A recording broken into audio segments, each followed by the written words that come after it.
Welcome to Fans First, a sports podcast where your voice matters most. Hosted by Hall of Fame sportscaster Jim Powell. This is the show that puts fans at the heart of the conversation. Whether you're cheering in the stands, screaming at the TV, or debating with friends about the latest trades, Fans First is here to amplify your thoughts, your insights, and your love for the game. Welcome to Fans First, a sports podcast. My name is Jim Powell. I'm proud to be your host today, and we are honored to have a guest today that is truly a special human being. His name is Joey Jones. He's an Atlanta native, born in Atlanta, raised in Dalton, and still lives in the area, up in the Noonan area, I believe, if I've got that correct. But he's best known these days for his commentating on many platforms all across the Fox News platform. So first of all, congratulations on the new career. I've got a lot to congratulate you on. We could sit here all day and do that, but I'm really looking forward to drawing out some of your experiences from you. Really, really pleased and honored to have you here. Yeah, thanks for having me. I actually born in Dalton, raised in Dalton. But if you look me up, I just use Atlanta because Dalton's kind of small and a little bit of ambiguity there doesn't hurt anything. So yeah, I'm a Northwest Georgia boy. Totally understand. You nearly lost your life as a member of the Marine Corps. I think you went into the Marines directly out of high school, and you had a couple of deployments. You were in some hot spots. You were in the bomb disposal part of the Marine Corps. Did they rope you into that, or did you volunteer for that? Was that something you sought out? Yeah, so I joined the Marine Corps in 2005. I graduated high school in 2004 at 17, so I'd wait a little while either way, and spent a year deciding I didn't want to work in the carpet mills up here in Northwest Georgia. My dad laid brick and blocks, so that didn't look much more attractive, having done that most of my young life. And the Marine Corps actually looked like a way to maybe even work a little less.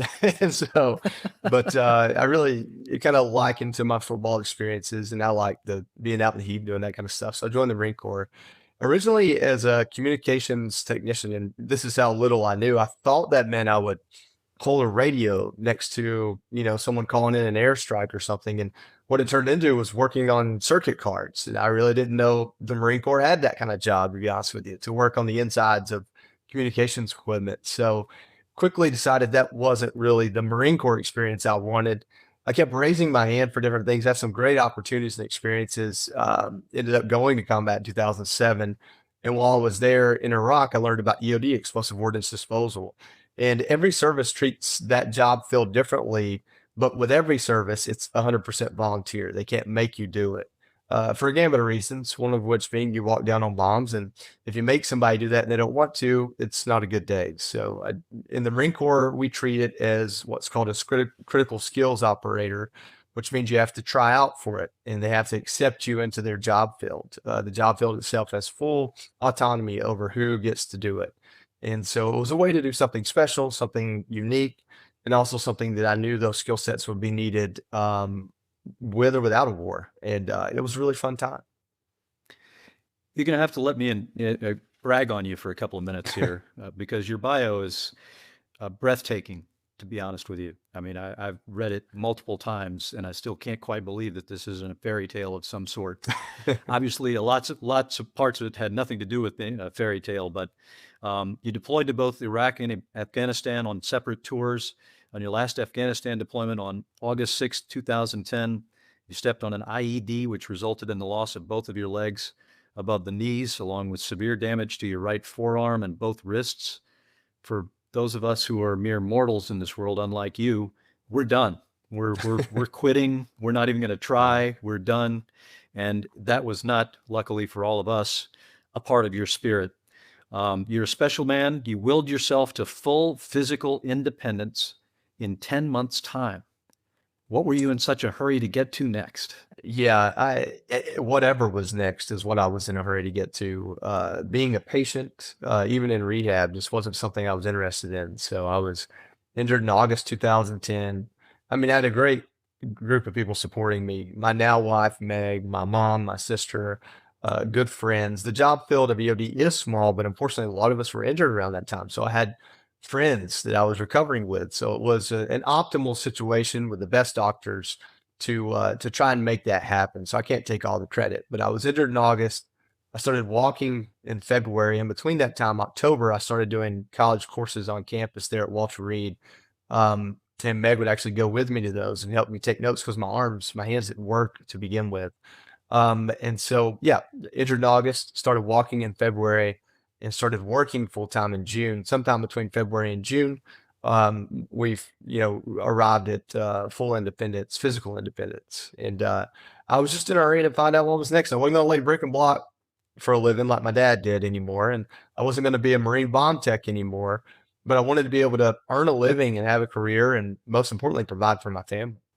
Joey, most of us, we celebrate our birthdays, we celebrate Christmas, we celebrate the anniversaries. What about an anniversary of your day of full independence physically? Is that a day you recognize every year? No, for no good reason other than it's such a slow progress. There wasn't one day. There are a couple of days along the way I'm happy to tell you about because they're comical and they kind of shed light on the recovery process. So along the way, you have to hit benchmarks to gain more independence. So you start out, you can't use prosthetics to begin with because you're cut up and bandaged up and you need to heal. And then after you heal, you're still on medication. You might even still be on an IV during that time. So you have what's called a catheter in your body. And so the first benchmark was I got all the cords and cables out of me, but the catheter needed to come out. So in that process of being able to urinate on my own, it's actually not quite as simple as you pull the catheter out and now you can go to the restroom. And so it was a tumultuous process to get there. And finally, the day that happened, I was in what we called the MATSI, which was the physical training facility. I didn't have full length prosthetics. I just had little short ones on. We called stubbies, and it's just to get your core going and get you used to the motion of standing up. And I thought, you know what, I'm going to try this. So I walked into the bathroom, and I was able to use the restroom. And so I was so excited. I swung the door open. I said, "Hey, look, I'm peeing standing up. Take a picture." And as funny as that is, I'm sure the janitor didn't appreciate it. But that was the first benchmark. After that, the first day I walked on full length prosthetics, which is a completely different ball game. You should get in this harness that hooks to the ceiling and get the feel for it. From there, you'll use a walker. From there, 2 canes. From there, 1 cane, and then walk on your own. And I made a bet with my physical therapist that if I could go straight to 2 canes the day I put my full length prosthetics on, he'd let me leave wearing them. And he did that because he didn't think it was possible. And honestly, I didn't either. And by the end of the first day that we put them on, I was able to walk with 2 canes on a flat surface pretty well. So he let me leave on them. So of course, my decision was to go to the Dave and Buster's in Silver Spring or Bethesda, Maryland there. And go get some dinner with some friends. And I proceeded to just fall like a rag doll all evening long, but I was on full length prosthetics. So those are the 2 days and benchmarks that probably mean the most in being injured like I was. The anniversary you celebrate, you call your alive day, which is the day you were injured. It's the day you stayed alive. And unfortunately for me, I lost a buddy that day at the same incident. And then a year later, August 6, 2011, 2 big events in my life. Extortion 17, which killed several Navy SEALs and Marines at a helicopter that went down. And then my buddy Dan Patron was also killed that day. So for me, my alive day is a day to be grateful, but do it in a way of remembrance, not celebration. Understood. It's amazing the things you've been able to accomplish in a relatively short time since then. Featured on ABC Nightline. I mean, your story is so compelling. It's not like we're the first ones to figure that out. ABC Nightline beat us to it. CBS Evening News beat us to it. You wrote your first book. That was released a little over a year ago. I want to make sure we talk about that. Made the New York Times bestseller list. It's called Unbroken Bonds of Battle. I know we still want to get to sports like the Braves and the Dogs before this is over, but I want to hear more about the book. Yeah, the book was a really fun project. Like you said, my story was told through different media outlets early on, and it was because I had such an important and kinetic, is what we call it, job. Reporters would show up in Afghanistan, and if we weren't engaged in battle, shooting at each other, the only way to get some energy about the reporting was to go out with the bomb techs and watch us blow stuff up. And so CBS and ABC were both involved in that way. And it just happened to be CBS was there the day I was injured. ABC had been there a few months before, and after I was injured, they came and profiled my recovery for about the first 6 months to a year. And I'd like to say that had played a big role in my job in media, but it really didn't, other than just to familiarize me with what that looked like. And so in the 10 years after that, I learned to public speak, tell my story, most importantly, learned to advocate for things I believed in, to include those that were injured and were struggling with the bureaucracy of it all. That got me involved in politics. And over those years, people said, you should tell your story, you should tell your story. And I felt like, well, I tell my story all the time. So writing a book about me feels incredibly narcissistic in that way. But I do like to write, and I did have things I wanted to say, but I didn't want to say them in the context of I am this or I did that. And so finally, I signed with Fox News, and we're partnered or under the same umbrella as HarperCollins Publishing, and they created Fox News Books, and the opportunity came for me to write a book. Um, and the idea was to write a book about the relationships forged in serving in the military and how that gets you through stuff. So I profiled 10 individuals, 9 veterans, all of which I've known for a decade or more, and one Gold Star wife whose husband was with me and was killed when I was injured. And what it turned into was each of them came to me and said, man, this was a healing process for me to tell this story this way. So each chapter is an individual I've known forever, who's played an important role in my life. And so in telling their story, I get to interject stories, either about the two of us, or if they talk about an experience with their dad, I juxtapose that to an experience with my dad and say, hey, look, we came from two places, but we get the same part of life. And the book did really well. I think the highest we made it was to number 4 on the New York Times, but in gross numbers, we sold twice as many as number 1. So for, I think, 14 of 16 weeks, we were really doing well, and it's continued to sell because people really resonate with it, with their stories, not mine. The Unbroken Bonds of Battle, Joey Jones. That's definitely, I don't have the book yet, but I will shortly. So I'm looking forward to reading get that. you a copy. You don't have to give me a freebie. I'll buy another one, get you higher up on the list. No problem at all. I have to ask you that. I hope I'm not prying here, and tell me if I am, but how much, I mean, your story is so remarkable, your resiliency, your will, to never quit, never feel sorry for yourself. And not only that, but to spend your time helping other people, whether it's in the hospital or out. How much does faith play a part in who Joey Jones is? Yeah, so faith is an important part.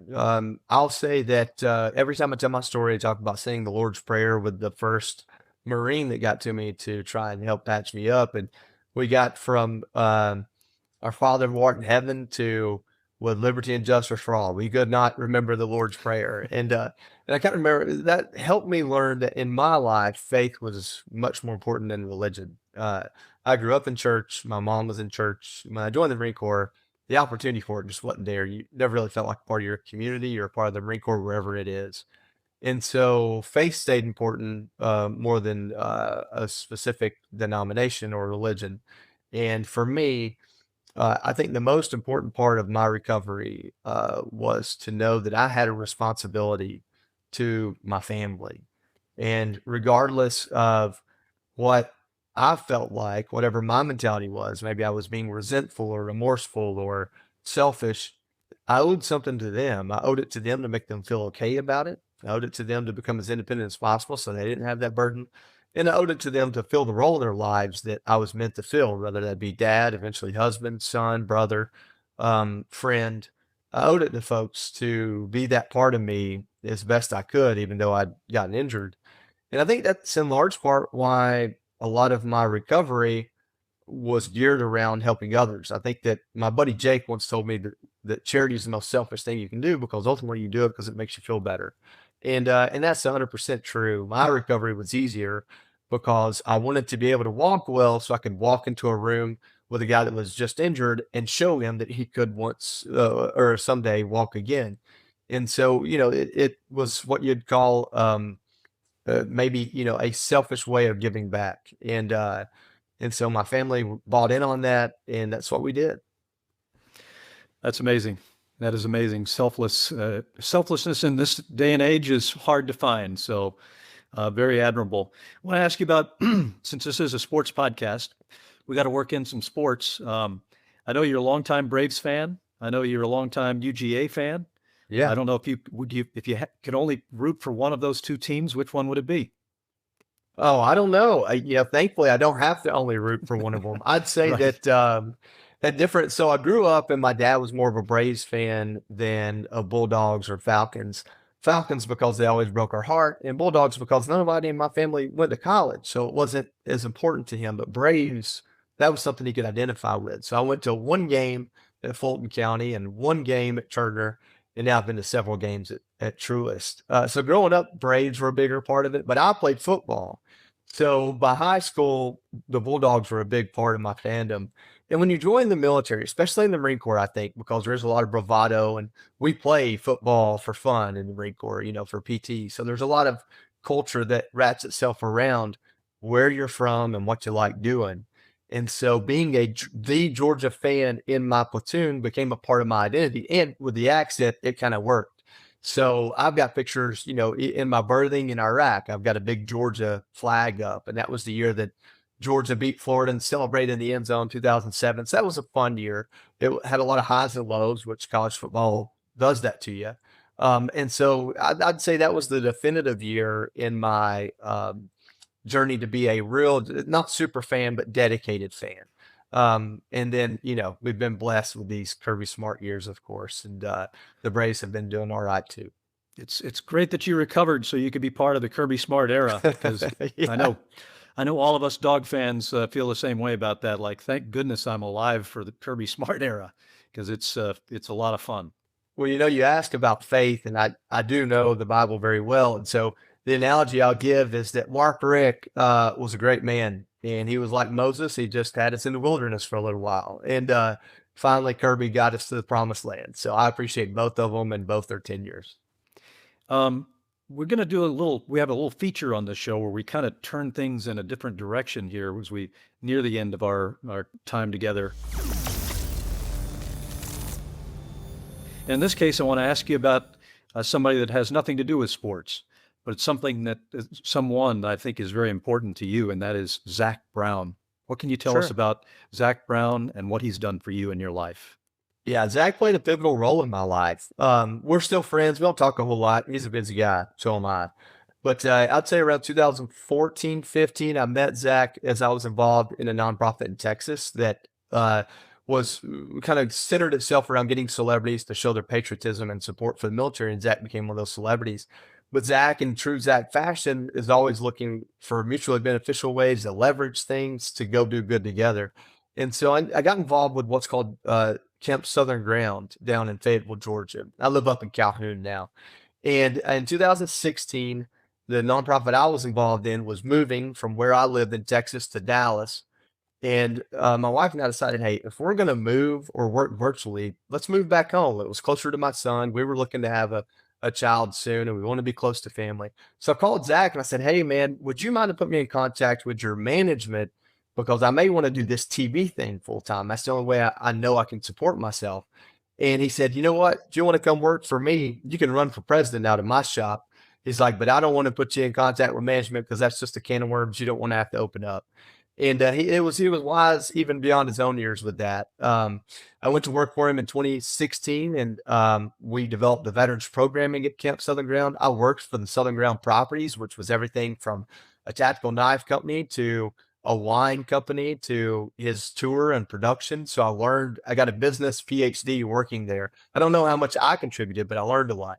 And then finally, when I got over to Camp Southern Ground doing veterans programming, they gave me about a year and a half to really just leave a legacy there. The veterans programming that exists there today is not the same thing I created, but the offspring of it. And that led to me joining Fox News in essentially a full-time role in 2019 and leaving Southern Ground. But what I'll tell you about Zach is that a lot of people know Superman. They know the guy out on stage. But I'm a bigger fan of Clark Kent. Or even better example, a lot of people see Batman, and I'm a bigger fan of Bruce Wayne, a philanthropic person that's been incredibly successful on the business side of his life and is able to share that with people through his music. And he's a very generous person in the sense that he invests in people, and he invested in me, paid for me to move out here, gave me a job and a salary, allowed me to continue to pursue my television career, and really played a pivotal role in any success I can I can take responsibility for. Well, the Flip the Switch feature is one of my absolute favorites on this podcast, and we've gone in a lot of different directions with our guests, but never quite the same place that Joey Jones has taken us, which is a special thing. We really enjoy you sharing your insights, your personal thoughts, your experiences, your pain, your suffering, and your joy and your charity. It's been a joy to have you with us. I hope we can get you back someday. Well, I really appreciate it. I did want to tell this quick story on this podcast today that happened last night. If you got just a minute for me, I've been able to befriend Chipper Jones, legend, Hall of Famer, and through our mutual passion for hunting and other stuff. But my sister told me yesterday when I was recovering in Walter Reed, and I guess I was still pretty heavily sedated. A-Rod came and was signing baseballs and giving them away. He gave me a baseball, and my reaction was, well, it's not Chipper Jones, but I guess it'll do. And I had a chance to tell Chipper that last night. I texted him and told him, and he got a good kick out of it. So the fandom for the Braves and the Bulldogs, I guess, is always there. We were supposed to have Chipper on last week, but he was in a deer stand because the hunting season was underway. So yeah. we'll have to book him in the future as well. Joey, thank you so much for your time. We really appreciate it. We look forward to watching you continue to work across the Fox platforms. You do a great job. Keep it up. Thank you, Jim. Thank you. That's Joey Jones, our guest here on Fans First, a sports podcast. And boy, what a great conversation that was. A lot to digest. And his bio is going up on our social media channels, and you'll have no difficulty finding out all you want to know about Joey Jones because he's out there, and he's deservedly so.